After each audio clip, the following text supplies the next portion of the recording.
Hello guys, magandang hapon. Dito tayo sa dagat, sa tabi lang. Dito lang tayo. Ayan, nangunguha tayo ng ulam dahil wala tayong may ulam. Guys, seashells. Meron akong nakuha na kahit paano. Ito, ayan guys, nakuha ko. So, libre na. So, dadagdagan pa natin kasi malayo pang ating lalakarin. Ayan guys, ang buhay-buhay natin dito. So, hapon na guys. Hapon na pang ang low tide. So medyo ulan pa yata no. So naglalakad lang tayo. Ayun. Galing ako sa kabilang barangay. Dito ako sa Bakawan dumaan lang para double purpose. Makakuha tang pang-ulam pa uwi. Ngayon pa uwi na ako guys. So nangunguha ako ng seashells.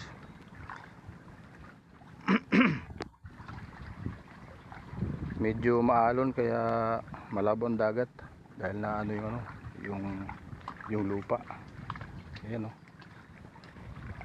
So yan guys, malabo yung tubig. Kaya hindi natin masyadong makita yung seashells. Doon pa tayo, maglalakad. Yan guys, meron tayong kukuhain.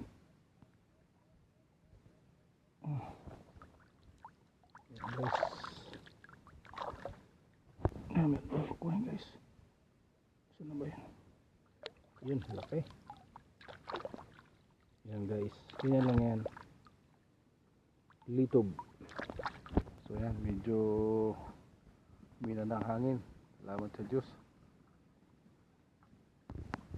Ayan guys, dito safe dito mangisda sa area na to kasi napapaikutan siya ng mga kakahuyan, bundok.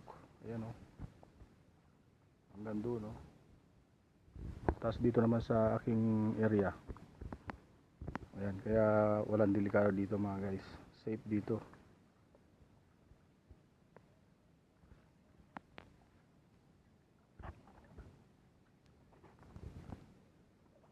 Medyo malabo na ang dagat kasi lumakas ang alon kanina.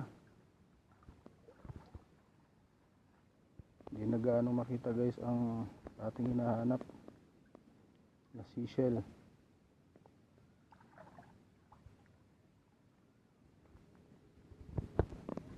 Kaya guys, ito yung mangrove. Ayan o, may mga bunga siya. Ayan, bunga niya no. Kapag yan ay nalaglag guys, kung saan tumutubo yan, kung saan siya mapadpad. Kung dito sa tumusok, dito siya. Pero kung mapadpad man siya, pupunta sa malayo. Kaya dumadami ang ating mangroves dahil dyan sa bunga na yan. Pwedeng itanim yan, kusa, iuusok lang, ibabaw sa lupa, sa putik, magiging ano yan, pag lumaki, mangroves na. Dadami yan guys. So yan, medyo tahimik na ang hangin, hindi na maalon, medyo nakikita na ang luminaw na ang dagat.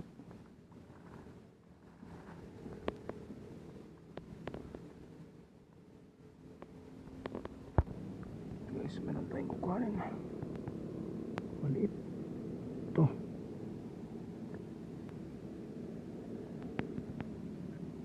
guys, dalawa.